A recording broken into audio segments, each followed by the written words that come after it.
Open angle ග්ලෝකෝමා ඇසේ පීඩනය ක්‍රමයෙන් වැඩිවීමේ රෝගය. කිසිදු රෝග ලක්ෂණයක් නොමැතිව දෘෂ්ටිපතය එනම් පෙනෙන පරාසය ක්‍රමයෙන් අඩු වී අවසානයේ එක්වරම පෙනීම අහිමිවීම මෙහිදී සිදුවෙනවා.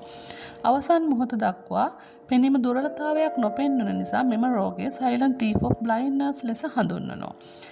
එසේ ඉදිරිපස කොටසට පෝෂණය සපයමින් එක් ස්ථානයක සිට තවත් ස්ථානයකට ගලාගෙන ගොස් රුධිර පද්ධතියට එකතු වන මෙම කාච රසය එනම් ඇක්වියස් හියුමර් නම් තරලය එම ගලාගෙන යන මාර්ගයේදී ඇතිවන බාධාවන් හේතුවෙන් ගලාගෙන යන වේගය අඩු වී ඇස ඉදිරිපස කොටසේ එම තරලය එකතු වීම සිදු වෙනවා. මෙහිදී ඇස තුළ පීඩනය ක්‍රමයෙන් ඉහළ යනවා. දෘෂ්ටික ස්නායුවට ඇතිවන තෙරපුම හේතුවෙන් ස්නායුවට හානි සිදු වෙනවා. මෙමගින් කිසිදු වේදනාවක් හෝ වෙනත් කිසිදු රෝග ලක්ෂණයක් නොමැතිව ක්‍රමයෙන් දෘෂ්ටිපතය අඩුවීම සිදු වෙනවා. කලින් මෙම රෝගය පිළිබඳ ස්ක්‍රීනිං පරීක්ෂණයක් සිදු කර හඳුනාගෙන ප්‍රතිකාර නොකිරීම හේතුවෙන් අවසානයේදී ඇස අන්ධ වීම සිදු වෙනවා. මෙම රෝගය සඳහා ස්ක්‍රීනිං පරීක්ෂණයට භාජනය විය යුතු පුද්ගලයන් කවුද?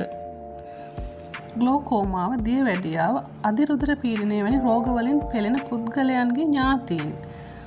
දියවැඩියාව, අධිරුධිර පීඩනය වැනි රෝගවලින් පෙළෙන පුද්ගලයන්. වයස අවුරුදු 50ට වැඩි වැඩිහිටියන්. විශේෂයෙන්ම කෙදෙනෙකු ඇසට හදිසි අනතුරු සිදු වී ඇති පුද්ගලයන්.